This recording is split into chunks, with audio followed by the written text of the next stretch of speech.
Deux candidats se sont encore affrontés à distance avant le verdict des urnes dimanche. Emmanuel Macron était à Figeac, dans le Lot. Oui, meeting en plein air pour le président candidat qui a bien failli en perdre la voix. Un discours centré sur la ruralité, Jacques Serret, qui lui a permis une nouvelle fois d'attaquer son adversaire Marine Le Pen.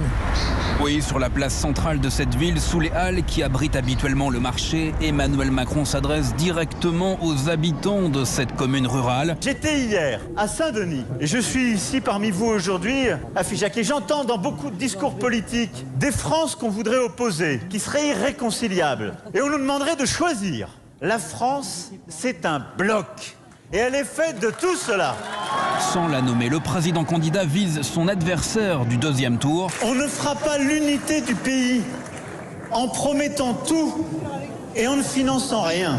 Et développe son projet pour les territoires ruraux. C'est de réaménager nos services publics pour les remettre au plus près du terrain, pour avoir des services publics de proximité. Il faut libérer et planifier, insiste le président candidat qui annonce vouloir aider 20 000 jeunes paysans à s'installer chaque année. Emmanuel Macron qui jette ses dernières forces dans la bataille. Alors rien n'est joué, allez convaincre. Et le 24 avril sera le début d'une nouvelle époque exigeante de bienveillance et d'ambition. Mais nous le ferons ensemble. Jusqu'à en perdre presque la voix alors qu'il clôt ici sa campagne. Vive la République et vive la France! Jacques Serret aux côtés d'Emmanuel Macron à Figeac dans le Lot. Et ce soir sur LCI, le président candidat affirme qu'en cas de victoire, son Premier ministre Jean Castex restera en fonction la semaine prochaine et au moins jusqu'au 1er mai. Alors Marine Le Pen, elle est toujours dans le nord de la France, Étaples, puis Berck cet après-midi. Oui, dernier bain de foule, dernière rencontre avec les électeurs avant le vote de dimanche. Victor Chabert, une fin de campagne sous le signe de la proximité avec les Français.